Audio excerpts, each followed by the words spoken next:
certains festivals sont un peu pris de court. Oui, notamment par cette annonce, ce pass sanitaire qui est désormais nécessaire dès demain pour les concerts, les événements culturels de plus de 50 spectateurs seulement et non plus 1000. Forcément, ça change tout, notamment pour le festival Cosmo Jazz à Chamonix par exemple, qui propose des concerts itinérants en pleine montagne.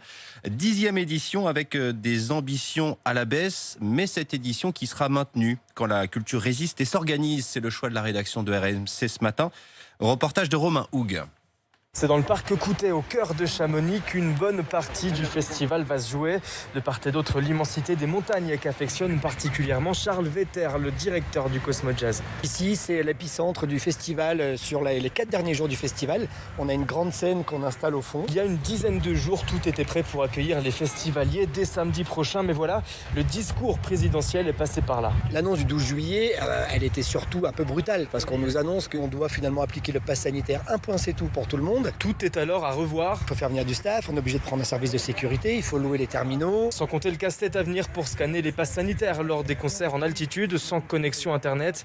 Résultat, seuls 13 concerts auront lieu sur les 30 habituels. On a l'impression vraiment qu'on est en train de gravir le Mont Blanc, c'est-à-dire qu'on est face à des intempéries, à des choses qui déboulent. On ne sait pas ce qui va se passer demain, on va peut-être nous annoncer d'autres choses demain. Il y a un impact et on sait qu'on aura beaucoup moins de monde que d'habitude. D'habitude, on est sur 3000 personnes par concert. Là, je pense qu'on tournera autour de 1000 ou 1500. Et justement, les spectateurs, ils sont partagés à Chamonix. Il y a ceux comme Lilou, pas encore vaccinés, pour qui c'est trop de contraintes. Il faut aller se faire tester, etc.